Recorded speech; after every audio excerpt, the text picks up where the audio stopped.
Hey, what's up there, YouTubers? It's me again, Brian, aka Gamer, excuse me, 55551, and I am back with a video review. And for this review, I'm going to be taking a look at the Xbox One game, or Xbox game in general, of Recoil Definitive Edition for the Xbox Series S.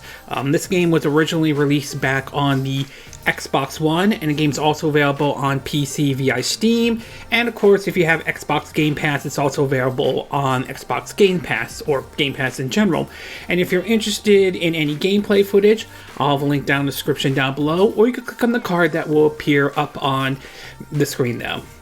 Recoil is sort of an interesting game when this one's announced, though. This was basically an exclusive for the Xbox One and all, but it was released at a time when Keiji Inafune, left Capcom, and they was pushing, his game Mighty Number 9 and all that stuff.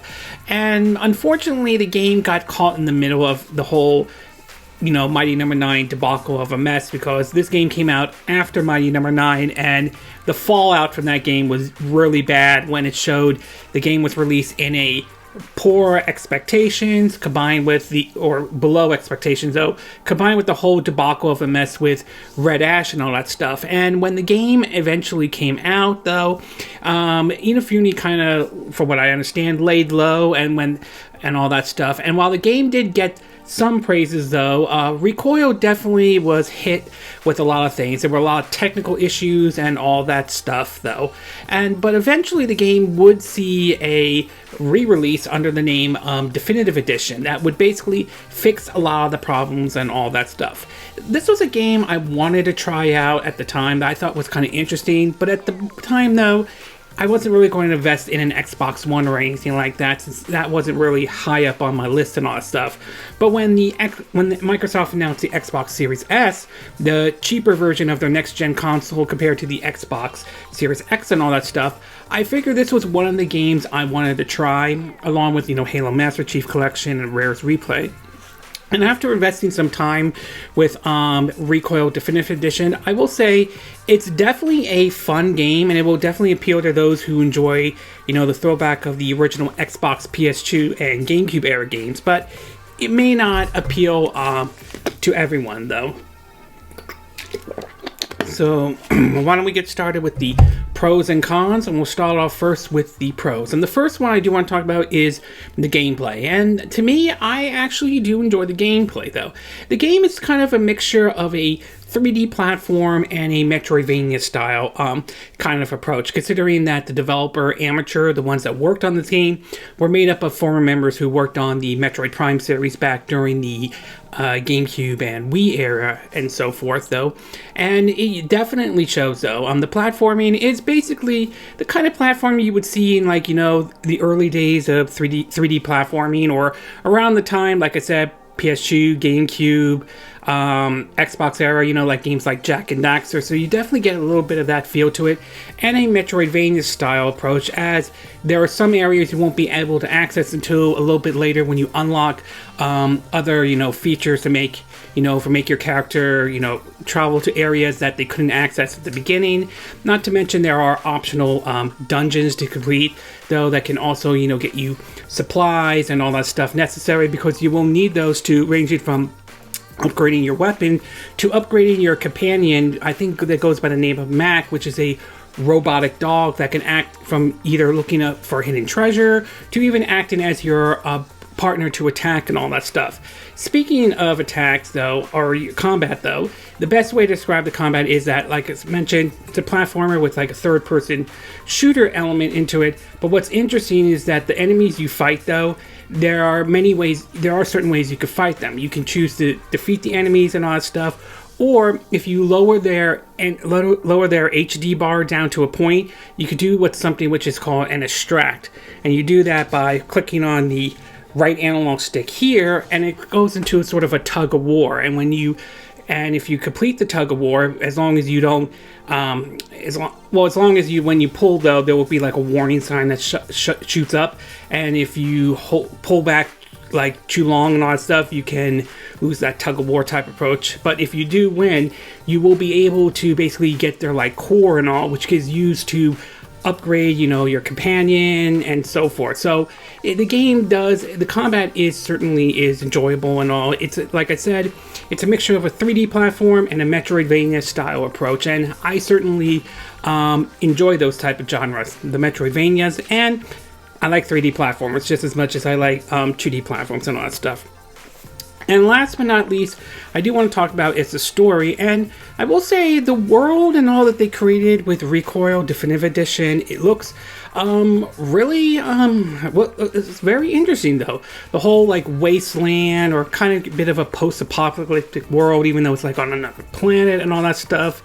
It's just very fascinated and all that stuff, and to some degree, I'm not saying it's 100%, being it's sort of post-apocalyptic to a certain degree, I also get a little bit of a somewhat of a Mad Max vibe out of it, which certainly isn't necessarily a bad thing or anything like that. But in terms of the story and all, it looks, I do enjoy it. It's definitely has kept me hooked, along with the gameplay as well. So story-wise, I enjoy it. It's nothing to write home about, but it is something that I do enjoy nevertheless.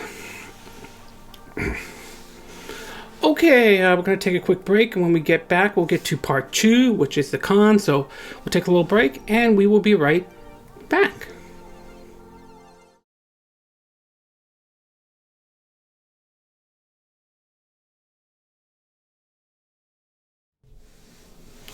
Okay, and we are back with part 2 of our video review of Recoil Definitive Edition for the Xbox Series S. As I mentioned before, it was originally released on the Xbox One, and it's also on PC via Steam and Xbox Game Pass, or Game Pass in general. So now that I gave you the pros, why don't we get started with the cons? And just like the pros, there are really only 2 cons I could think of, though. The first one I do want to talk about is the visuals. Now, just for clarity though, I never played the original one when it came out though. My time with the game is based off of the definitive edition, but I have seen some of the visuals and all that stuff comparing or at least some of the footage that has come out of the original Recoil when that came out and the definitive edition. And while there's no denying the fact that the definitive edition definitely looks better than the original Recoil when that came out though, I have to say visually though, it's okay. I mean, it's not terrible. There are certain areas where the game looks nice. Some of the enemy designs look nice and all that stuff, but excuse me, it's not really something that's gonna blow you out of the water or anything like that. The visuals are okay and all that stuff. And although I'm playing this on the Xbox Series S, don't expect to see any graphical or any major improvements, at least at this time right now, in regards of the game running on either the Xbox Series S or X. Compare that to say like what the Halo Master Chief Collection is, compared to that game, how that saw a big improvement and so forth, including some of the frame rates and resolution, depending on which Xbox Series you picked up and all that stuff. So visually, it's a mixed bag. It's okay, but don't expect anything to blow you out of the water or anything like that. And last but not least, I do want to talk about is the gameplay and controls. Now, I do want to say, though, that I enjoy the gameplay, though. I don't think it's bad or anything like that. And I like the fact that, like I point out, it's a throwback to it's a mixture of a 3D platform and a Metroidvania. And I mentioned that the controls and all are kind of a throwback to games during the original Xbox, PS2, and Gamecube era, which is fine by me because I lived through that era and all that stuff. But it may not appeal to everyone, to be exact, though.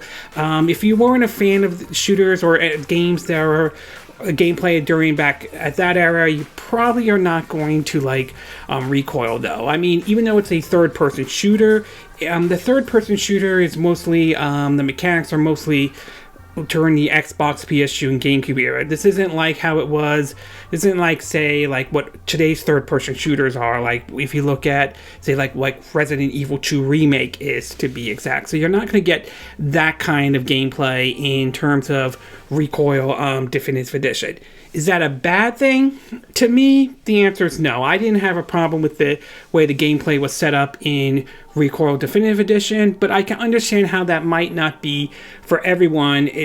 to be exact, especially if you weren't around during the whole Xbox, PS2, and GameCube era when it came to mechanics or gameplay. It's worth pointing out during that era, though, 3D was starting to get there, though, but wasn't at the level it is to where it is today and all that stuff. So, in terms of gameplay and mechanics, though, I don't have a problem with the gameplay or the controls, but I can understand it may not be for everyone, to be exact.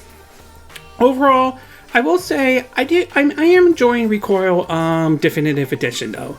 The gameplay is fun, a mixture of a Metroidvania and a 3D platform and all that stuff, and the story certainly is enjoyable. The gameplay, like I said, may or may not appeal to everybody, depending on if you like 3D platforms or 3D shooters back during the original Xbox, PS2, or GameCube era. And the visuals, I will admit, are kind of a mixed bag and all that stuff. It certainly looks better than when Recoil originally, or Recore, if I'm saying Recoil, I meant Recore. Certainly looks better than the original when it came out, but don't expect any kind of enhancement if you're playing this on the Xbox Series S or the Xbox Series X. But nevertheless, as someone who likes Metroidvania and 3D platform games, I do enjoy this game, though. I certainly do. And I'm hoping at some point down the road, we get an actual sequel. I would love them to do another entry in the Recore series, though. I would like to see them do a Recore 2, maybe improve some of the visuals, maybe improve some of the gameplay mechanics and all that stuff. I do think this game, I do think if a sequel happens, I do think there is certainly potential. We don't know when that will happen or anything like that, and not to mention